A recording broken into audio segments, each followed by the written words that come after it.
आज जो उपन्यास लेकर आई हूँ वो हिंदी साहित्य में मील का पत्थर है, गोदान, मुंशी प्रेमचंद द्वारा रचित। आपको अगर मेरा वीडियो पसंद आए तो मेरे चैनल को सब्सक्राइब जरूर करिएगा। मुंशी प्रेमचंद किसी परिचय के मोहताज नहीं है। हिंदी साहित्य और प्रेमचंद एक दूसरे के पूरक नाम कह सकते हैं। उनकी अमर कृति गोदान शीर्षक का अर्थ है गाय का दान, जो कि एक हिंदू मान्यता है अपने जीवन काल के सभी पापों से ऋण मुक्त होने का और अपने आगे का सफर निष्पाप तय करने का। आधुनिक हिंदी साहित्य के इस कालजयी कथाकार के इस उपन्यास में मुख्य रूप से सामाजिक बंधनों में जकड़े हुए एक गरीब किसान होरी की कहानी है, जिसकी अपने घर में एक गाय पालने की इच्छा थी। कहानी का परिदृश्य पराधीन भारत का है, जब भारत स्वाधीनता के लिए संघर्ष कर रहा था। समाज कुरीतियों में जकड़ा हुआ था। गरीबों का शोषण जमींदारों और समाज के ठेकेदारों के हाथों होता था और गरीब इसे ही अपनी नियति मानते थे। पूंजीपति अमीर होते जा रहे थे और गरीब और ज्यादा गरीब। महिलाओं का दमन होता था। जो भी अन्याय के खिलाफ आवाज उठाता था उसे बागी ठहरा दिया जाता था और उसका सामाजिक बहिष्कार कर दिया जाता था। इस उपन्यास में कई कहानियां एक दूसरे में गुथी हुई हैं। होरी की कहानी, उसके बेटे की कहानी, वहाँ के जमींदार राय साहब और उनके दोस्तों की कहानी, मिस मालती, गोविंदी, ऐसे अनेकों पात्र हैं इस कहानी में जो एक समूचा संसार रच देते हैं आंखों के सामने। होरी की कथा के साथ साथ एक और कथा मुख्य धारा में उभर कर आती है, मेहता और मालती की। ये होरी की दुनिया से बिल्कुल अलग है। तो आइए बिना और देर किए शुरू करते हैं। सबसे पहले कहानी के कुछ मुख्य पात्रों से आपका परिचय करवा देती हूँ। सबसे मुख्य पात्र यानी कहानी का नायक है होरी, एक गरीब किसान जो नीति के विरुद्ध जाना पाप समझता है और अपने साथ हो रहे अन्याय को भी अपनी किस्मत ही समझता है। नरम दिल का है पर बहुत ही दब्बू भी है। धनिया, होरी की पत्नी, जो कि यूं तो गांव की अन्य औरतों की तरह ही घर संभालती है और पति की मदद करती है, पर अपना अलग दिमाग रखती है। उसके लिए समाज और नीति से ज्यादा अपना परिवार प्रिय था। इन दोनों का पुत्र गोबर। इस पात्र ने कई रंग बदले, कहानी में मालूम पड़ेगा। सोना और रूपा, होरी और धनिया की दो बेटियां। होरी के दो भाई, हीरा और शोभा, जिन्हें होरी और धनिया ने ही पाल पोस कर बड़ा किया। हीरा की पत्नी पुनिया। एक और मुख्य पात्र है गोबर की संगिनी झुनिया। झुनिया के पिता का नाम है भोला। इन मुख्य पात्रों के अलावा भी काफी सारे पात्र हैं, जैसे कि राय साहब, दाता दीन, उनका पुत्र माता दीन, उसकी प्रेयसी सिलिया जो कि चमारन थी, झिंगुर सिंह, साहूकार महाजन, मालती, मिस्टर खन्ना, गोविंदी, मेहता, मिर्जा खुर्शेद और राम सेवक। जैसे जैसे कहानी बताती जाऊंगी सभी पात्रों से आपका परिचय होता जाएगा। उपन्यास में एक ग्रामीण और एक शहरी, दो कथानक एक साथ चलते हैं। दोनों कहानियां किसी किसी मोड़ पर टकराती है, बस बहुत ज्यादा एक दूसरे से संबद्ध नहीं है। कहानी शुरू होती है लखनऊ के पास के बेलारी गांव से, जहां होरी राम अपनी बीवी और 3 बच्चों के साथ रहता था। उसके पास 5 बीघा जमीन थी, जिससे उसका गुजारा किसी तरह चलता था। वहाँ के जमींदार राय साहब की चापलूसी के चलते उनकी कृपा दृष्टि पाकर होरी का गांव भर में सम्मान था। धनिया, होरी की पत्नी, इतनी दुनियादारी ना समझती थी और जरा तीखे स्वभाव की थी। उसका मानना था कि बेवजह जमींदार के तलवे क्यों सहलाना, और इसी विषय पर अक्सर होरी और धनिया में लड़ाई होती। उनके पुत्र गोबर को भी अपने पिता का जमींदार की चापलूसी करना बिल्कुल न सुहाता था। 16 वर्ष का था, जवान खून गर्म था। 2 बेटियां, सोना 12 वर्ष की और रूपा 8 वर्ष की थी। एक दिन राय साहब से मिलने जाते वक्त होरी की मुलाकात भोला अहीर से हुई, जो अपनी गायें लिए चला आ रहा था। भोला पास ही के पूर्वे का ग्वाला था और दूध मक्खन का व्यवसाय करता था, और सही दाम मिल जाए तो गायों का भी। वह अपने गांव का मुखिया था। भोला की गाय देखकर होरी की बरसों की लालसा फिर जग गई, एक गाय खरीदने की। बातचीत में होरी ने भोला का रिश्ता तय करवाने का जिम्मा लिया। भोला की पत्नी की मृत्यु हो चुकी थी और वो फिर से विवाह करना चाहता था। होरी को भोला की कमजोर नस मिल गई थी। भोला भी होरी की बातों में आ गया। अपनी दोबारा शादी की आस में उसने वो गाय होरी को देनी चाही, पर जब होरी ने भोला का दुखड़ा सुना कि वह ठीक से ध्यान भी नहीं रख पा रहा है गायों का, तो होरी का दिल पसीज गया। उसने भोला को अपने घर से भूसा ले जाने को कहा। भूसा पहुंचाने गोबर और होरी भोला के घर तक गए। वहाँ गोबर की मुलाकात झुनिया, भोली की बेटी से हुई। दोनों में थोड़ी बातचीत हुई और थोड़ा विनोद हुआ और गोबर का मन झुनिया पर रीझ गया। फिर तो होरी के घर गाय का इंतजार होने लगा। इसी बीच होरी और उसके भाई और उसकी पत्नी के बीच बांस बेचने की बात को लेकर खासी गर्मागर्मी हो गई। गोबर भोला के यहाँ से गाय ले आया। होरी और उसका परिवार तो जैसे गंगा नहा लिए, खुशी से बावरे हुए जाते थे सारे। पूरे गांव में खबर आग की तरह फैल गई और सब उसके द्वार पर गाय को देखने आए, सिवाय उसके सगे भाइयों के जो अब होरी से अलग हो चुके थे। खास करके हीरा को बहुत जलन हुई होरी से। उसने गाय को एक रात कोई विषैली जड़ खिला दी और वो मर गई। ये कुकर्म करते हुए होरी ने अपने भाई को देख लिया था। जब गाय मरी मिली तब उसने अपना संदेह धनिया से हीरा पर जताया। धनिया सुनते ही आग बबूला हो गई और उसने होरी की इच्छा के विरुद्ध हीरा पर गौ हत्या का आरोप लगाया। पुलिस आई और हीरा के घर की तलाशी लेनी चाहिए, पर होरी ने इज्जत बचाने के चक्कर में अपने बेटे की झूठी सौगंध खाई और धनिया से खूब लड़ा। हीरा घर छोड़कर भाग गया। अब होरी ने हीरा की बीवी पुनिया की भी जिम्मेदारी अपने सर पर उठा ली। यहाँ होरी के विशाल हृदय का उदाहरण देखने को मिलता है। होरी ने सावन में अपने धान छोड़ पुनिया के धानों की रोपाई कर डाली, जिसके परिणाम स्वरूप होरी की तो नाम मात्र फसल हुई और पुनिया का फसल से घर भर गया। धनिया भी अब पुनिया के प्रति कठोर ना रही। इधर गोबर और झुनिया का प्रेम प्रसंग गहराता जा रहा था, जिसका परिणाम यह निकला कि 5 माह की गर्भवती झुनिया को गोबर को अपने घर लाना पड़ा। वो झुनिया को घर की राह पर छोड़कर भाग गया। पहले तो धनिया और होरी झुनिया पर बहुत बिगड़े, पर फिर उन्हें उस पर दया आ गई और उन्होंने उसे रख लिया। गोबर छुपकर सब देख रहा था और जब आश्वस्त हुआ कि अब झुनिया को ठौर मिल गया है तो वो चला गया कुछ बंद कराने के लिए। झुनिया को तो आसरा मिल गया, पर गांव वालों ने होरी और उसके परिवार का बहिष्कार कर दिया। इसी विषय को लेकर धनिया और पंडित दाता दीन में झड़प हो गई और होरी पर पंचायत ने दाता दीन के बहकावे में दंड या जुर्माना लगाया, 100 रुपए और 30 मन अनाज का। होरी फिर से कर्जा लेने को मजबूर हो गया ताकि जुर्माना भरा जा सके। उस पर पहले ही काफी कर्जा था। उसे अपना घर गिरवी रखना पड़ा और अनाज भी सारा दंड स्वरूप दे दिया उसने। धनिया ने काफी रोका, पर व्यर्थ। वहाँ भोला भी होरी से काफी नाराज था क्योंकि उसने झुनिया को आश्रय दे दिया था। भोला अपनी गाय की कीमत लेने आया। पैसे कहाँ थे होरी के पास, तो भोला उसके दोनों बैल खोल कर ले गया। बैलों बिना एक किसान अपंग हो जाता है। होरी के खुद के खेत ना जुत पाए, वो और पूरा परिवार दूसरों के खेत में मजूरी करने लगा। एक दिन दाता दीन ने होरी से सांझी खेती करने का प्रस्ताव रखा और होरी उसकी धूर्तता भाप नहीं पाया और मान गया।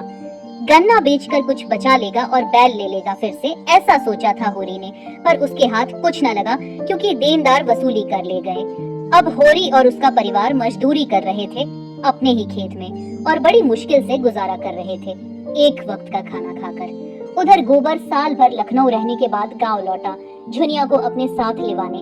गोबर ने शहर में पहले तो मिर्जा खुर्शीद के यहाँ माली की नौकरी करी, फिर और भी काम किए और ठीक ठाक कमाई कर ली। होरी काम के बोझ से खेत में बेहोश हो गया। धनिया व्याकुल हो गई, पर सब ठीक था। उसी समय गोबर का आना हुआ। सब बहुत प्रसन्न थे। वो पूरे परिवार के लिए तोहफे लाया था। धनिया फूली ना समाती थी खुशी से। गोबर अब काफी समझदार हो चला था। गांव वालों पर उसका बड़ा रौब पड़ा। उसने भोला के पास जाकर सभी गिले शिकवे दूर करके अपने बैल भी वापस ले लिए। गोबर ने अपने अक्खड़ स्वभाव से गांव के बड़ों को नाराज कर दिया था और ये भी सुना दिया था कि वो पंचों पर दावा करेगा जिन्होंने अनुचित जुर्माना लगाया उसके परिवार पर।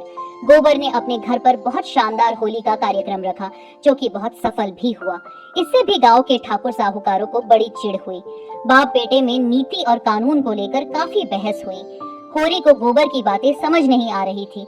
उधर मुखियों ने गोबर को नीचा दिखाने के लिए षड्यंत्र रचा। होरी से वापस कर्ज के रुपए चुकाने को कहा गया, जो कि वो पहले ही चुका चुका था, पर गोबर के तेवर के आगे मुखिए हार गए। फिर गोबर ने होरी को बहुत लताड़ लगाई और धनिया को भी खरी खोटी सुनाई कि उसने ठेका नहीं लिया है इनके बोझ ढोने का, और वो झुनिया और बच्चे को लेकर शहर चला गया। होरी का घर बिल्कुल सूना हो गया। उधर पंडित दाता दीन के पुत्र माता दीन ने सिलिया चमारिन को रखैल के रूप में रखा हुआ था। एक दिन खेत में काम करते वक्त सिलिया के माँ बाप और दोनों भाई और भी कई अन्य बिरादरी वालों ने आकर माता दीन को घेर लिया और उसके मुंह में जबरदस्ती हड्डी डालकर उसकी दुर्गत कर दी। सिलिया की माँ ने उसे साथ चलने को कहा तो उसने मना कर दिया। उसे अपने परिवार वालों की करनी पर बहुत क्रोध आ रहा था। यहाँ दाता दीन ने माता दीन को सिलिया को त्यागने को कहा ताकि उसका धर्म वापस लौटाया जा सके। माता दीन ने ऐसा ही किया। सिलिया अब घर की रही न घाट की। ऐसे में धनिया ने उसे अपने घर में आसरा दिया। होरी शंकित था पर धनिया नहीं मानी। अब होरी को सोना के ब्याह की चिंता हुई। उसने फिर से कर्जा लिया। सोना का विवाह सोनारी के एक धनी किसान के लड़के मथुरा से ठीक हुआ। भोला ने वहाँ दूसरी बीवी कर ली थी, पर उसकी दूसरी शादी के बाद उसके घर में इतना क्लेश होने लगा कि नौबत यहाँ तक आ गई कि भोला को पीटकर उसी के घर से बेटों ने निकाल दिया। भोला और उसकी पत्नी नोहरी ने नोखेराम के यहाँ पर शरण ली। नोहरी ने नोखेराम को अपने वश में कर लिया था और यह बात गांव में फैल भी गई थी। नोहरी को जमींदारनी होने जैसा घमंड भी आने लगा था। उधर भोला को जब बेटा मनाने आया तो नोहरी ने जाने से मना कर दिया। भोला की स्थिति यहाँ काफी खराब थी। नोहरी का चाल चलन उसे भी समझ में आता था, पर वो मजबूर था। उधर होरी की ईख की फसल मंगरू शाह द्वारा नीलाम करवा दी गई लाला पटेश्वरी की चाल के चलते। होरी ने इसी फसल की जमानत पर दुलारी से बेटी के विवाह के लिए रुपए उधार लेने की बात तय की थी। अब समस्या ये कि फसल तो नीलाम हो गई तो उधार कैसे मिले। धनिया और होरी में फिर झड़प हुई। तभी अचानक नोहरी वहां से गुजरी। बातों बातों में उसे इनके हालात पता पड़े तो उसने इन्हें मदद करने की सोची रुपए देकर, ताकि पूरे गांव में उसका यश हो जाए। अगली सुबह 200 रुपए ले जाने को कहकर वो अपने घर को चली। होरी और धनिया को वो वरदान जैसी लग रही थी। फिर सोना की शादी करवा दी गई। वहाँ जब गोबर वापस शहर पहुँचा तो उसकी खूंचे की जगह पर किसी और ने अपना खूंचा लगाना शुरू कर दिया था और ग्राहकों ने भी गोबर को भुला दिया था। झुनिया को वो छोटी सी कोठरी और शहर बिल्कुल रास न आया। बच्चा भी सारा वक्त माँ से ही चिपका रहता था। यहाँ ना जगह थी ना ही उसे खिलाने वाले लोग। गोबर का काम में मन नहीं लगता था। उसके लिए झुनिया ही अब एकमात्र मनोरंजन थी। झुनिया ऊब चुकी थी इस जिंदगी से। वो फिर से गर्भवती थी। उसे अपने पहले पुत्र से कोई प्रेम नहीं रह गया था। बरसात के दिनों में बच्चे को दस्त लगी और उसकी मृत्यु हो गई। झुनिया को अब अपने मृत पुत्र से प्रेम उत्पन्न हुआ। गोबर को कोई विशेष फर्क नहीं पड़ा इस घटना से। उसने मिस्टर खन्ना की शक्कर मिल में नौकरी कर ली थी। दिन भर हाड़ तोड़ मेहनत और रात में शराब और झुनिया से गाली गलौज, ऐसे ही दिन कट रहे थे। तभी झुनिया को बच्चा हो गया। उसकी पड़ोसन चूहिया ने उसकी बड़ी मदद करी। बच्चे का ध्यान भी रख जाती थी बीच बीच में आकर। झुनिया को दूध नहीं उतर रहा था तो चूहिया ने उस बच्चे को अपना दूध भी पिलाना शुरू कर दिया। बच्चा धीरे धीरे हृष्ट पुष्ट होने लगा, पर झुनिया और गोबर के बीच की दूरी बढ़ती जा रही थी। एक दिन मिल में हुए एक दंगे में गोबर बुरी तरह से पिटकर घर आया। झुनिया को उस पर दया आ गई। उस वक्त भी चूहिया ने ही इनकी मदद की। झुनिया चूहिया की बड़ी आभारी थी, पर अब उसने खुद कुछ कमाने की सोची, क्योंकि गोबर को पूरा ठीक होने में अभी महीनों थे। झुनिया ने घास छीलने की मजूरी कर ली। अपने पैरों पर खड़े होकर झुनिया बहुत खुश रहने लगी और उधर गोबर को अपने व्यवहार पर काफी पछतावा था। फिर गोबर काम की तलाश में मिस मालती से जा टकराया और मालती ने उसे अपने घर में माली रख लिया। झुनिया और बच्चा भी वहीं रहने लगे। तभी उनके बच्चे को चेचक निकल आई। मालती की अथक देखभाल से बच्चा ठीक हो गया। मालती को बच्चे से प्रेम हो गया था। उधर गांव में माता दीन को मलेरिया हो गया। उसे ऐसा लगा कि उसने अपनी गर्भवती सिलिया के साथ जो भी अत्याचार किया ये उसी का परिणाम है। उसका हृदय परिवर्तन हो गया। वो होरी के पास आया और सिलिया के लिए 2 रुपए छोड़ कर गया। संध्या को जब होरी ने सिलिया को रुपए दिए तो वो मानो अपनी तपस्या का वरदान पा गई। खुशी के मारे सोना को ये खबर देने उसके गाँव चली। वहाँ सोना के पति मथुरा ने सिलिया का हाथ पकड़ लिया। सिलिया ने उसे फटकारा, पर सोना को इतनी रात गए सिलिया का आना बड़ा अखरा। उसके मन में शक आ गया था। अब सिलिया को बड़ा पछतावा हुआ कि वो वहाँ क्यों आई। वो लौट गई। माता दीन अक्सर होरी के घर आता अपने बच्चे को देखने। सिलिया ने वहीं पास में एक फूस की झोपड़ी बना ली थी। एक दिन अचानक सिलिया का बच्चा निमोनिया से मर गया। माता दीन ने उसे गोद में लेकर स्वयं उसे नदी में बहाया। वो अब अपने आडंबर भुला चुका था और पूरे मन से सिलिया को अपना चुका था। वो उसी के साथ जाकर उसी फूस की झोपड़ी में रहने लगा। इधर होरी की दशा दिन दिन गिरती जा रही थी। सारा जीवन संघर्ष करते निकल गया, पर जीवन की कोई भी अभिलाषा पूरी ना हुई। 3 साल से लगान बाकी पड़ा था और पंडित नोखेराम ने उस पर बेदखली का दावा कर दिया था। होरी जमीन हाथ से निकल जाने की चिंता में डूबा बैठा था कि पंडित दाता दीन ने आकर उसे एक सुझाव दिया कि वो अपनी छोटी बेटी रूपा का विवाह उसके एक अमीर मगर अधेड़ जजमान राम सेवक महतो से करा दे तो ब्याह बिना खर्चे के हो जाएगा और उसकी जमीन भी बच जाएगी। आखिरकार होरी और धनिया उसके कहने में आ गए और अपने खेत बचाने के लालच में ये प्रस्ताव मान गए। गोबर को भी खत आया, शादी में बुलाया गया था। पत्र पाकर गोबर का मन द्रवित हो गया। वो झुनिया और बच्चे को लेकर गांव के लिए निकला। मालती ने ढेरों उपहारों के साथ उन्हें विदा किया। घर पहुंचकर घर की दशा देखकर गोबर का जी उचाट हो गया। उसे अपने माता पिता पर बड़ी दया आई। वो उनका हाथ बटाने लगा और हर महीने खर्चा भेजने का वादा भी किया। फिर दाता दीन ने आकर होरी को शादी के एवज के 200 रुपए पकड़ाए। शादी धूमधाम से हुई, पर होरी को अपने किए पर काफी पछतावा था कि उसने रुपयों के लिए रूपा को एक अधेड़ के गले बांध दिया। पर गोबर ने उसे सांत्वना दी कि जब जान पर सवाल हो तो इज्जत का ढोंग करना फिजूल है।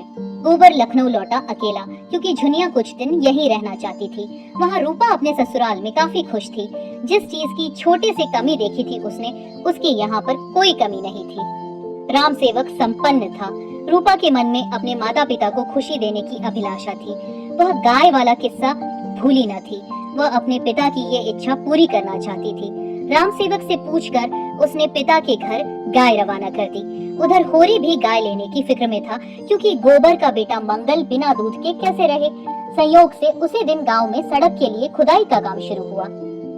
होरी वहाँ 8 आने रोज पर खुदाई करने लगा। दिन भर यहाँ मजूरी करता और रात में भी सूत काटता।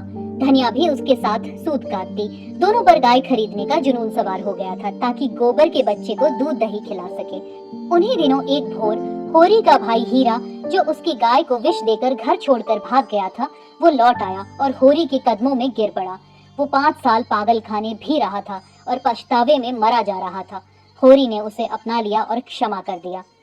हद से ज्यादा मेहनत और लू लगने के कारण होरी खेत में अचेत हो गया। धनिया दौड़ी दौड़ी आई। हीरा और शोभा भी डोली लेकर आए पीछे पीछे। धनिया ने होरी के सिर पर मौत खड़ी देखी। होरी अर्ध चेतना में बोला, तुम आ गए गोबर, मैंने मंगल के लिए गाय ले ली है, वह खड़ी है देखो। धनिया ने उसे चेताया तो वो धनिया से क्षमा याचना करने लगा और एक बार फिर अपनी गाय पालने की इच्छा पूरी न होने का दुख किया और आंखें बंद कर ली। होरी को घर लाया गया। खबर सारे गांव में फैल गई। सारा गांव वहां जमा हो गया। वो चुप हो गया था। धनिया भाग भाग कर उसकी सेवा कर रही थी, पर पैसे की किल्लत के चलते डॉक्टर को नहीं बुला पा रही थी। तभी हीरा ने रोते हुए धनिया से कहा, दादा चले, गोदान करा दो। और भी कई आवाजें आई गोदान करवाने के लिए। धनिया यंत्र की तरह उठी और सुतली बेचने पर मिले 20 आने अंदर से लेकर आई और पति के ठंडे हाथ पर रखकर पंडित दाता दीन से बोली कि उसके पास यही है, यही इनका गोदान है, और पछाड़ खाकर गिर पड़ी। तो दोस्तों, होरी की कथा यहाँ पर समाप्त होती है। वो गरीब होरी जो एक गाय खरीदने की लालसा में मर गया, पर मृत्यु पर गोदान करवाना कितना जरूरी था समाज में। इसी कुरीति पर कुठाराघात है प्रेमचंद जी की गोदान। मैं अब आपको उपन्यास की शहरी कथा भी संक्षेप में बता देती हूँ, जो उपन्यास में तो साथ साथ चलती है, पर समझने में आसानी हो तो मैं अलग अलग करके बता रही हूँ। एक राय साहब है और उनके कुछ मित्र हैं, जिनके इर्द गिर्द ये शहरी कहानी घूमती है। राय साहब, जो कि अवध के जमींदार हैं, 2 बार वहाँ के क्षेत्रीय चुनाव जीत चुके हैं और अपनी बेटी की शादी एक रईस जमींदार से करवाना चाहते हैं, ताकि फिर से चुनाव जीत सके और उसके ससुराल की संपत्ति भी अपने नाम कर सके। इसी के चलते एक विधुर और अयोग्य रईस जमींदार से बेटी की शादी करवाकर उसकी जमींदारी भी अपने नाम कर ली। राय साहब म्युनिसिपल मिनिस्टर चुने गए। वैसे तो उदार हृदय थे, पर क्योंकि जमींदार थे तो अपने कर्तव्य का निर्वाह भी करते थे। फिर जब उन्होंने अपने बेटे रुद्रपाल का विवाह राजा सूर्यकांत की बेटी से करवाना चाहा, तो उसने मना कर दिया। उसे सरोज से प्रेम था, जो मालती देवी की छोटी बहन थी। वो दोनों शादी करके लंदन चले गए और पुत्र ने पिता की संपत्ति पर दावा कर दिया और जीत भी गया। इस कारण राय साहब भारी कर्जे में डूब गए। उनकी बेटी का भी अपने पति से अलगाव हो गया। अंततः सब कुछ होते हुए भी वो तृप्त ना हो सके। शहरी कहानी की दूसरी मुख्य पात्र है डॉक्टर मालती, जो कि बहुत खूबसूरत है और यूरोप से पढ़कर आई है। वो पार्टियों की जान होती है, थोड़े रंगीन स्वभाव की है। मिस्टर खन्ना इनके साथ दिल लगी करते थे और मिस्टर खन्ना की पत्नी गोविंदी को मालती बिल्कुल नापसंद थी। वहाँ मालती को मिस्टर मेहता से प्रेम हो जाता है उनकी सादगी और सिद्धांतों के चलते। पहले तो मालती को घमंडी रंगीन महिला के रूप में दर्शाया गया, पर जब उसमें सेवा भाव जगता है होरी के गांव के दौरे के दौरान, तब वो पूरी तरह बदल जाती है। वो गरीबों के लिए काम करने लगती है। मिस्टर मेहता मालती में आए इस परिवर्तन को देखकर उससे प्रेम करने लगते हैं, पर मालती उनके विवाह का प्रस्ताव ठुकरा देती है, ये कहकर कि उसे विवाह नहीं करना। वो अपने सामाजिक सेवा कार्यों से ही संतुष्ट थी और खुश थी। कहानी के तीसरे मुख्य पात्र मिस्टर मेहता एक बुद्धिजीवी हैं और एक कॉलेज में फिलॉसफी के लेक्चरर हैं। ये एक पुस्तक की भी रचना कर रहे हैं। मिस मालती इन पर मुग्ध है और मिस्टर खन्ना की पत्नी गोविंदी भी इनसे काफी प्रभावित है।